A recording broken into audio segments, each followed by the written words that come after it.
A paz a você, mulher que está me ouvindo. A graça e a paz a você que tem me acompanhado durante esta campanha. Mulheres que edificam. E o tema de hoje é erguendo as paredes da sala de estar. O lar pode ser um lugar banhado pelo orvalho da alegria ou encharcado de lágrimas. Pode ser um lugar aspérgido pelo frescor da harmonia ou ressequido pela amargura. Assim como a cozinha, a sala é um lugar importante da casa. É para lá que geralmente vamos descansar depois do almoço e é lá que na maioria das vezes recebemos as visitas. Quando pensa em sala, pensa em comunhão, harmonia, entretenimento e socialização. É geralmente na sala que sentamos para ouvir uma música, ler um bom livro, compartilhar ideias ou jogar conversa fora. Assim como a cozinha, a sala é um lugar de aproximação da família. Aleluia, Jesus. Aleluia, Jesus. Melhor era morar num canto do terraço do que como uma mulher rixosa numa casa ampla. Provérbios, capítulo 21, versículo 9. Aleluia, Jesus. Qual foi a última vez em que vocês se sentaram na sala? Soltaram algumas boas risadas junto? Quando foi a última vez que todos os membros da sua família se uniram na sala ou outro lugar da casa para compartilhar a presença um do outro? Infelizmente, é esta a situação de muitas famílias. As pessoas não interagem, mas não desfrutam da presença uma das outras. Moram na mesma casa, mas vivem isoladas, distantes e ilhadas. Sei que muitos não são fatores que contribuem para que haja esse gelo no meio da família, mas pergunto a você, até onde você contribuiu para que houvesse um afastamento no lar a ponto de parecerem estranhos morando na mesma casa? Nesta empreitada, como uma mulher sábia que foi chamada para edificar, você precisa construir um ambiente de harmonia, onde seja agradável viver. Sua casa precisa ser um lar onde todos os que vivem nela desejem voltar todos os dias das suas atividades. Imagino que este seja seu desejo e o sonho da maioria das mulheres, mas porque às vezes parece tarefa impossível proporcionar à nossa família um lugar agradável, onde eles se sintam bem, quando nós damos conta que nós mesmos, com as nossas atitudes, com a nossa boca grande, como diz uma amiga, tiramos a paz que tanto almejamos, e em vez de aproximarmos quem mais amamos para perto de nós, os distanciamos e deixamos num canto da casa. Melhor é morar num canto do terraço do que com a mulher rixosa numa casa ampla. Provérbios 21, versículo 9. Agora veja como na versão bíblica nos mostra o texto. Melhor é viver num canto sob o telhado do que repartir a casa com uma mulher briguenta. Não é exatamente isso que muitas das vezes fazemos? Foi assim que fiz algum tempo atrás. Quando voltamos do supermercado, acredite, eu consegui tirar a minha paz e a paz de quem estava ao meu lado. Quando ele escolheu a rota mais longa de volta para casa. Havíamos passado algumas horas no supermercado e eu já estava exausta, queria chegar em casa logo, quando percebi que ele pegou uma via, em minha opinião, que daria a maior volta do mundo. Perdi a paz e não demorou muito para nascer em mim a atitude briguenta, típica de uma mulher rixosa. Aborrecida porque nós estávamos indo pelo caminho que eu achava nós não estávamos indo pelo caminho que achava melhor, disse a pessoa ao meu lado: não acredito que vamos dar a volta toda. Este caminho é muito mais longo. Vamos gastar mais combustível.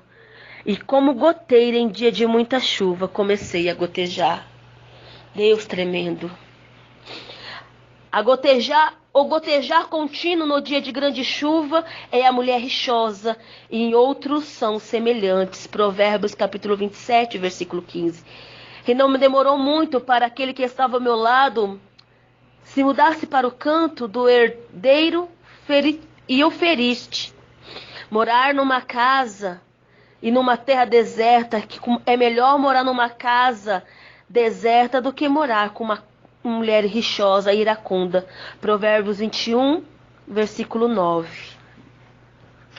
Foi aí então que percebi que mais uma vez eu estava deixando de fazer o papel de mulher prudente de lado e tomando a atitude de uma mulher insensata. Mais uma vez eu tinha me deixado levar pelo egoísmo, mau humor e descontentamento. Onde estava a mulher que havia pedido ao Senhor que a mudasse e a transformasse? Pois não aguentava mais usar muletas como TPM para justificar as alternações do meu humor e atitude que desagradavam ao Senhor. Mas uma vez o meu eu floresceu como uma planta viçosa e eu queria fazer as coisas do meu jeito. Decidir o melhor caminho de voltar para casa e achar que sabia fazer as coisas melhor do que aquele que estava ao meu lado. Ao chegar em casa e vê-lo no canto, percebi o quanto eu tinha saído da rota. Não da rota do supermercado até minha casa, mas da rota da mulher que edifica. Eu estava, aleluias, na contramão dos princípios da palavra de Deus. E então em lágrimas comecei a orar: Senhor, por favor, me ajude. Me ajude a ser a mulher que o Senhor queira que eu seja. Ajude-me a fazer aquilo que a palavra que quer que eu faça. Pois, Senhor, aquilo que eu quero fazer é ser uma mulher segundo os teus princípios, e isso não consigo. Mas o que eu quero, o que eu não quero é ser uma mulher tola e insensata. Isto justamente é o que eu faço. O apóstolo Paulo conhecia bem essa verdade quando ele escreveu: porque o que eu faço não aprovo, pois o que eu quero, isso não faço, mas ao contrário faço o que aborreço. Romanos capítulo 7, versículo 15. Pois sei que em mim, isto é, na minha carne, não habita bem algum, porque querer está em mim, mas não consigo realizar o bem. Romanos capítulo 7, versículo 18. Porque não faço o bem que quero, mas o mal que não quero, este faço. Romanos capítulo 7, versículo 19. Paulo estava descrevendo o conflito que todo crente enfrenta, da batalha travada entre a natureza espiritual e a carnal, entre o caminho e o desejo de obedecer a Deus e seguir o seu próprio caminho.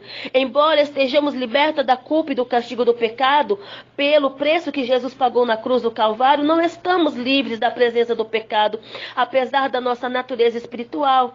Desejar intensamente fazer o bem, e a natureza pecaminosa deseja intensamente realizar as obras da carne. Esta é uma batalha que toda mulher cristã irá travar até a volta de Cristo. Todos os dias a nossa natureza será posta à prova, e só venceremos se andarmos no Espírito. Aqui está o segredo da nossa vitória: viver e andar pelo Espírito. Quando andamos no Espírito, não cumprimos o desejo da carne, e o nosso eu é subjugado. Era isso que lá no fundo eu mais queria: subjugar o meu eu, deixar o meu esposo, a pessoa que estava ao meu lado, que estivesse em primeiro lugar, ele estivesse no controle da situação, e que ele escolhesse a melhor rota de volta para casa, e que eu aceitasse suas decisões como sendo as melhores para mim e para a nossa família. Isso não era impossível, eu simplesmente precisava andar no Espírito. A próxima vez em que a pessoa que está ao meu lado tomar o caminho mais longo para um destino, respirarei fundo, contarei até 1000 e desfrutarei da sua presença. Como conseguir isso? Escolher andar segundo ao Espírito. Amém? Que nessa tarde eu e você possamos escolher andar e viver no Espírito. Que o Espírito Santo possa te conduzir melhor do que você mesmo. Porque o Espírito de Deus, Ele sabe quando conduzir a minha e a tua vida. Soberano Deus e eterno Pai, eu clamo a Ti nesta hora.